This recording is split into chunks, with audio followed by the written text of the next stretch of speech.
right, so first off, welcome back. How does it feel to be back on the training ground?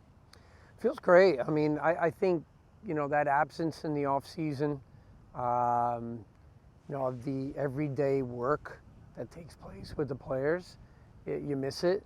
But it's always good to have that balance, to then come back hungry and fresh in your mind as well as physical. And the guys have been great. I mean, this is a strong soccer IQ, team right now. Guys that are pushing themselves. Of course, it's a process, and the physical part of the game and that fitness level will come as we go through it. But right now, it's been day to day. We've been going through a lot of work, and there's good days and bad days. And what we're doing is we're just making sure that when we challenge them, that they find solutions on their own, not always listening to what we're telling them. Sometimes can they take the information and then expand on it in their own way and how it makes sense with the team. So yeah, it's going well.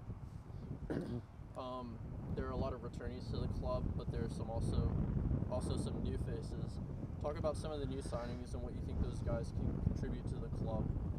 Yeah, I think, number one, we looked at our game last year and even in the semifinal against Tormenta, and we had a couple injuries, which changes the game. And I think getting Tevin Shaw as that really pure six holds down that midfield role for us. He's done well. Great guy that can recover the ball well, protects the center backs, distribution, very good. Getting Daniel Wu, a very intelligent center back from Georgetown, a player that knows how to step into the midfield, defend there, but also reads the game well and can drop off and organize, the back line. And that side of it has been absolutely fantastic. And, look, we've got a couple of guys coming in that are on trial as well.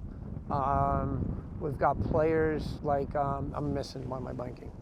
New player, Devin Boyce, who's come in, and Devin's got a lot of experience in the league, but also in the championship. Suffered, concussion last year, a few injuries here and there, but the one thing about Devin Boyce that I can tell you is that kid shows up to compete every single day. And now it's about, it's like, now we're just trying to say, how can we help him manage shifting gears in training sessions, managing that tempo himself. But what a great signing. And so, yeah, those guys coming in are excellent. We've got some trialists coming on board and a couple of new signings that, we're going to make sure that we unveil at the right time. But so I'm pretty excited for this group right now. This year marks 5 seasons of the Greenville Triumph. What are some memories that you look back on most fondly since you've been here since the start? First kick of the ball, the first game, first whistle. Just winning at home. That was fantastic, against Lansing.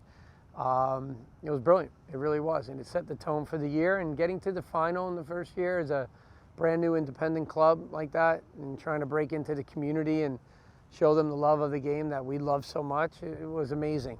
And then, just the run we had in the second year to build off of that, sort of like the Premier League table in a COVID year and just staying at the top all year long. It's pretty hard to do. It really is. And we did that. And then look, you face the challenges of getting back to the final in the third year.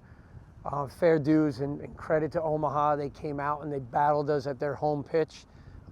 They won the right to play at home. And, it makes you hungry for that next year. Losing in the semifinal, but still being able to have a good season and go through a lot of adversity in that fourth year. We saw a lot of guys step up towards the end of the season and compete to get that far. But, it just makes you even hungrier to get back to that final again in this 5th year. And so, look, we're proud of what we're doing. We want to win championships, and we also want to serve the community well. I think we're breaking ground into, people knowing who the Triumph are, not just in Greenville, but in the whole upstate, in the whole South Carolina. A lot of people know who we are. And we're also setting the tone for a lot of the clubs in USL League One, how to kind of lead in the right way, what Joe Irwin and Gretchen Irwin are doing in the community as an ownership group. And we want to continue to push the envelope and get better. So all we're looking for is how do we find solutions and improve as a club, really push ourselves and be proactive in the community in year 5. And if we could do that and get the results on the field, then that's a big success. Speaking of the community, what are some things that you've learned about both the community and the club in your almost 5 years being here? I think there's a massive market for soccer here. I really do. And I think tapping into that, the demographics of it, hitting every corner and turning over every rock and making sure that the youth groups and the clubs and the fans and the parents are all tied into what we're doing here. Recognizing, and really showcasing how good our players are with their character and when they go to appearances. They've been absolutely fantastic.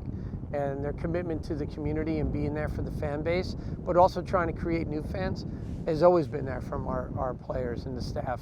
So I'm so proud of them, and that's going to continue this year as well.